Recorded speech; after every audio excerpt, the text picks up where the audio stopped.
Hey guys, it's Connor, and today we're going to look at a color shift effect you see often in music videos, and we're going to talk about exactly how you can do the same thing in Adobe Premiere Pro. The first thing we're going to do is go to the Effects tab, and we're going to look up HLS. We're going to grab this Color Balance HLS effect, and we're going to drag it onto our clip. If we adjust the hue parameter, you can see that it's going to slowly shift through the different colors that we have, but we want to automate this process.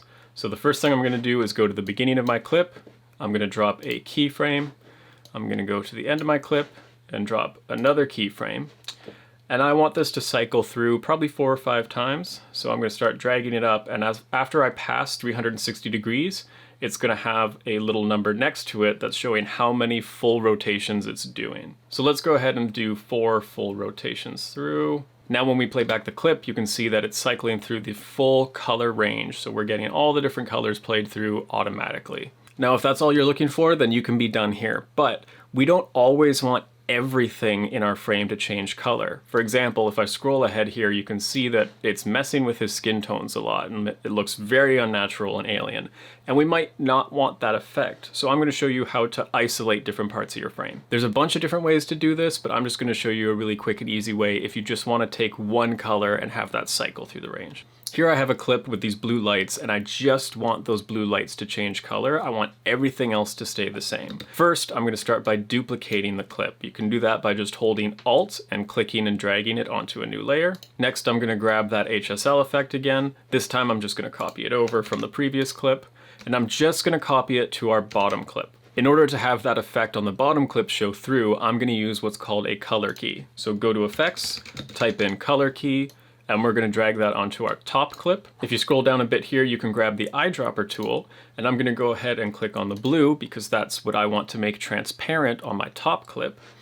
And now we can start to adjust the mask. So as I start raising the color tolerance, it's going to start masking out the blue areas and making them transparent on the top clip so that we just see what's on the bottom clip below it. I've selected the blue areas, but the edges are really harsh and gross looking, so you can go to this edge feather parameter and start to crank that up, and it's going to smooth out those edges and make them look a lot more natural and much more like a bloom or soft highlight effect instead of a hard digital edge. Now when I play the clip back, you can see that just those blue lights and the glow that they give off is cycling through the various color ranges. Their skin tones are left untouched and they still look like skin tones, and everything else in the frame stays exactly the same. As you can tell, this is not a super realistic way to change the color of something.